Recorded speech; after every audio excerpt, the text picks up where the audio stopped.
Next up, we got the rise of Shohei Ohtani. Now, this is the official, what you want to call it, story video of Ohtani. So you're gonna see his rise from being a kid all the way to now. You know what I mean? Y'all let me know if y'all want more Ohtani videos. Hit the subscribe button, hit the like button. Hey, let's see what it be time. Bye. Also, let me know what other players you want me to see too. Major League Baseball was founded in 1876. There have been exactly 20,272 players. They've come in all shapes and sizes from all across the globe. While many have made history within the game, others have made a lasting impact much bigger than baseball. For a game with so much history behind it, you would think you've seen it all, whether it's speed, contact, power, pitching, or fielding. Which is why it's so mind-boggling that to this day, 147 years after Major League Baseball was founded, we've never seen a player quite like Shohei Ohtani. In 2023, Ohtani will be heading into his 6th and possibly final season with the Los Angeles Angels.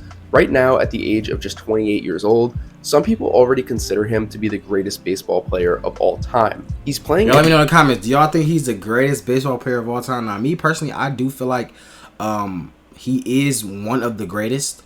I don't know about greatest. I have to go back and do my research before I say he's the greatest. But I do feel like he's definitely them, especially not nowadays. I don't think we have nobody nowadays as good as Ohtani. I don't think we have no, you know what I'm saying? You mean tell me you a goated pitcher and a goated batter? What? Huh? You know what I'm saying? In a baseball league containing the highest level of talent and skill you could possibly play. But that doesn't stop him from being one of the best hitters and one of the best pitchers in the world right now. Next offseason, when he officially becomes a free agent, some analysts believe he'll become the first player in MLB history to sign a contract worth $500 million. But how did this incredible rise to dominance start, and how did he get to this point? We're going to break all of that down in this video.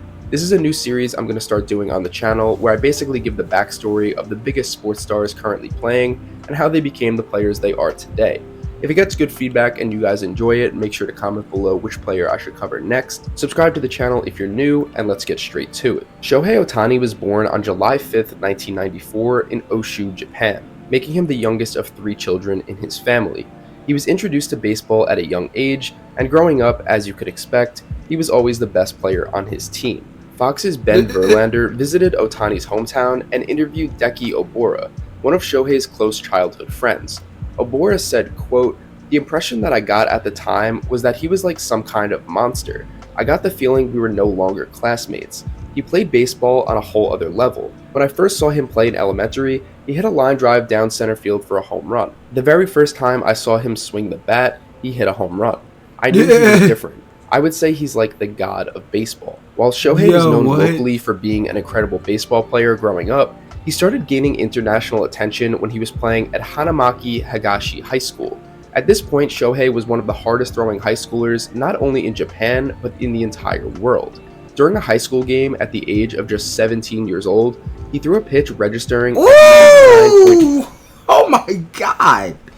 Is this young Ohtani right here, bro? You see how, bro...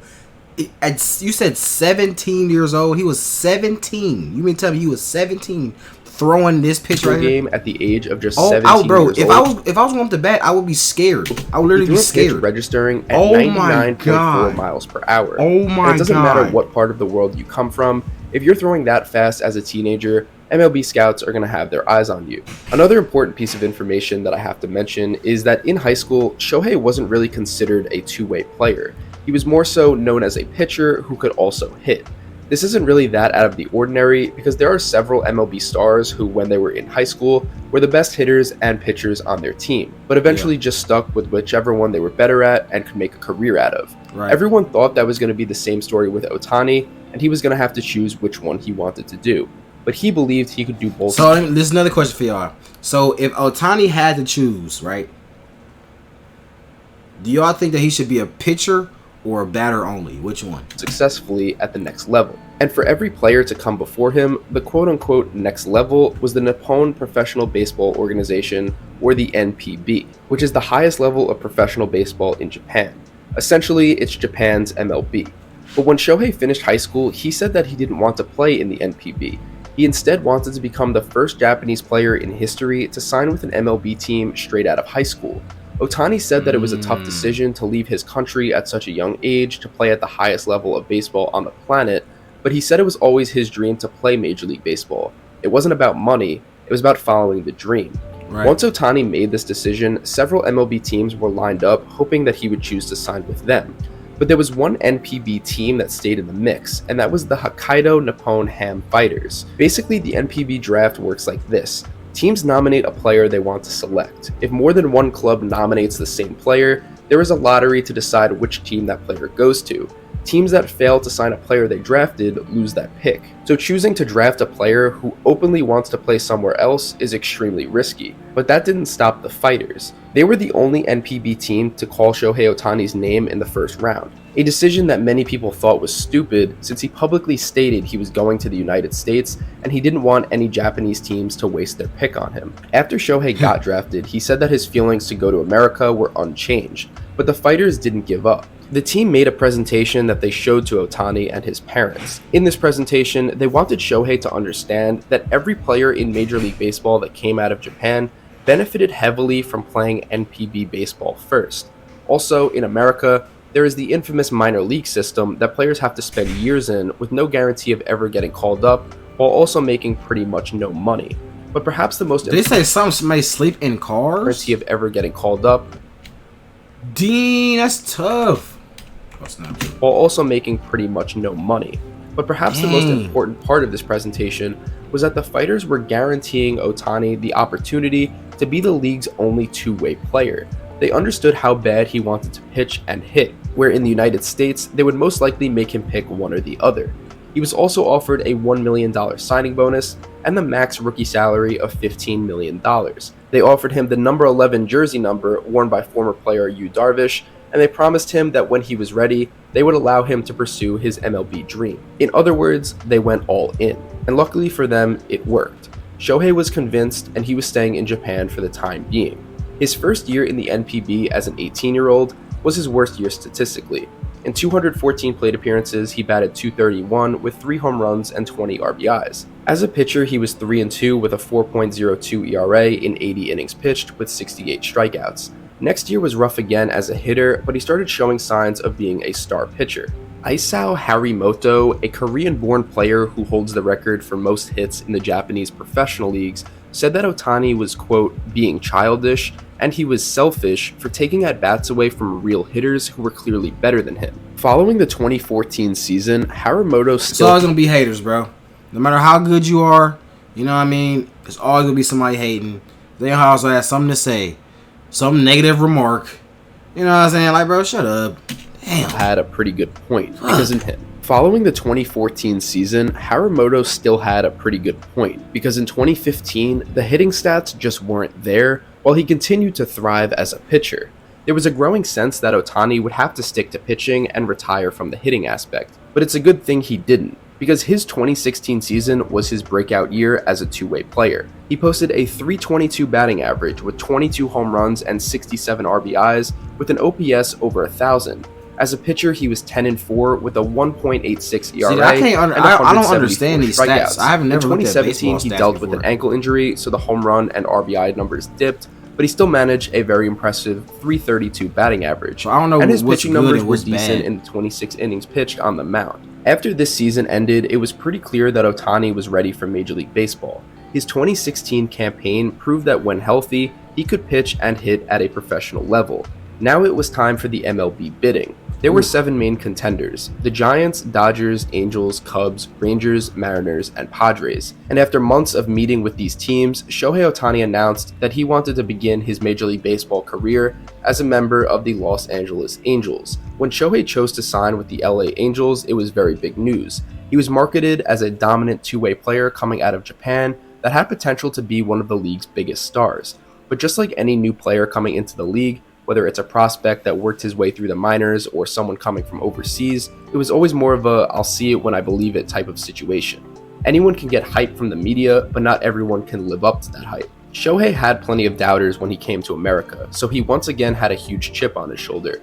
He began his first MLB season at age 23 in 2018. He put up solid numbers on both sides of the ball in his rookie year. Despite having a UCL strain in his right elbow that sidelined him for a significant portion of the season, he still took home American League Rookie of the Year honors over Miguel Andujar. Nice. After the 2018 season, it was revealed that Ohtani would need Tommy John surgery on his throwing arm, so he didn't pitch at all. What is Tommy John? I don't even know what that is. What is Tommy John surgery? All in 2019, but was still healthy enough to hit. Before. The good news was, in the games he played, he again put up pretty good numbers.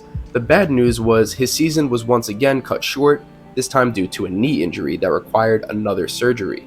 In the shortened 2020 COVID season, it was another rough year for Ohtani.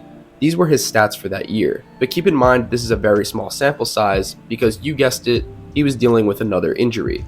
On the pitching side, in his first start of the 2020 season, he faced 6 batters, allowing 3 singles, 3 walks, and 5 runs, and was taken out of the game without recording a single out.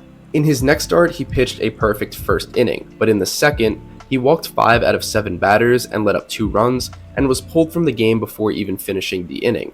The very next day, he was shut down for the remainder of the year as a pitcher after suffering a forearm strain. His numbers at the plate were really bad as well, but at least the one positive about the 2020 year was it was a shortened season, so if there's one year to be dealing with injuries and putting up garbage numbers, it was that one. Yeah. But you can't put into words That's how smart. important the 2021 season was for Shohei Ohtani. His doubters were growing because he's yet to prove that he can stay healthy, let alone be a hitter and a pitcher in the best league in the world. So the next season needed to be a big one from Shohei. And once again, he did not disappoint, because we finally got to see what a healthy Shohei Ohtani looked like as a two-way player, and he blessed us with one of the most impressive seasons we've ever seen from a player. He played in 155 games as a hitter with 46 home runs, 100 RBIs, and also led the league with 8 triples. As a pitcher, he was 9-2 with a 3.18 ERA. He led the league in WAR with a 9, when every single other player in the league that season had a WAR below an 8. These numbers gave him his first career All-Star Game appearance and the AL MVP award. This is the Ohtani that the media hyped him up to be all these years, and he showed us that when healthy, he is a problem. In 2022, he was even better. He hit 34 home runs with 95 RBIs, but as a pitcher, he was 15-9 with a 2.33 ERA and struck out 219 batters, while also finishing the season with a WAR of 9.6. If Aaron Judge didn't have arguably the best offensive season in baseball history, Shohei would have won MVP again easily. Instead, he finished second in AL MVP voting, as well as fourth in American League Cy Young voting, but became the first player in MLB history to make the All-Star game as a hitter and as a pitcher. As we head into right there, bro, that's crazy, bro. Make the All-Star, I've never even heard that before, bro. For 2 different positions, like, you know how sweet you gotta be. Do you know how sweet to the 2023 season? It'll be interesting to see what type of numbers Shohei could put up if he manages to avoid injuries. He could retire right now, and the impact he's had on the game these last 2 seasons are something that will be remembered for decades to come. With every if he retire right now, everybody gonna start hating. They gonna be like, "Oh, well, it was only 2 good seasons. The rest of the seasons was trash." If we gotta see how he would have if he had more seasons, then we'll know how type of player he was. Because right now we don't know. They would start hating. Takes and every pitch he got to prove everybody he's wrong making again. history. Shohei Ohtani was born to play baseball, and we should all consider ourselves lucky that we are alive to witness this greatness take place, because we most likely won't see a player like him ever again. But that wraps up this video. Hey!